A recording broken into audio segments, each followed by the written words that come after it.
The Spurs picked up the victory tonight at the AT&T Center, 117-114 over the Brooklyn Nets. I'm Karl Schoening. This is Spurs Watch. The Spurs win their fourth in a row as they continue this homestand before the rodeo road trip. And with only one game left, the Spurs pick up a back-to-back ugly win, as Phoenix was kind of an ugly win tonight against the Brooklyn Nets was an ugly win.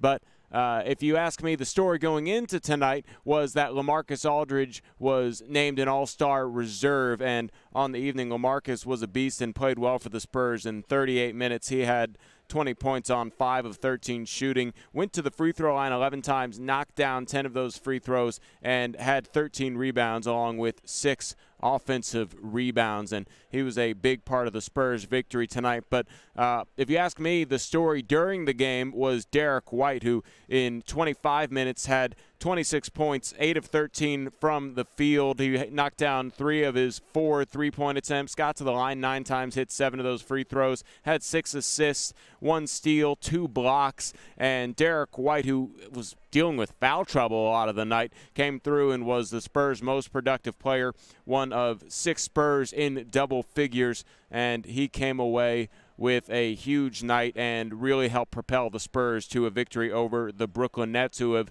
really been surging as of late, really kind of a turnaround story here in the NBA.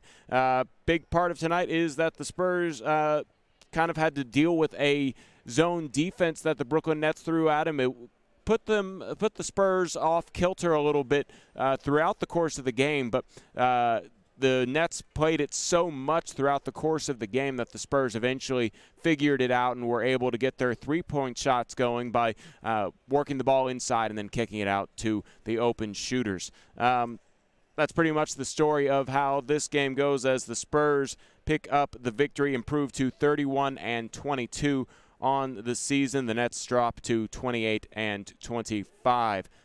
Next up for the Spurs, Saturday night against the New Orleans Pelicans before they start their rodeo road trip. Last game here at the AT&T Center. Then the rodeo takes over, hence the name. So we'll catch you next time on Spurs Watch. Until then, I'm Karl Schoening. See you next time.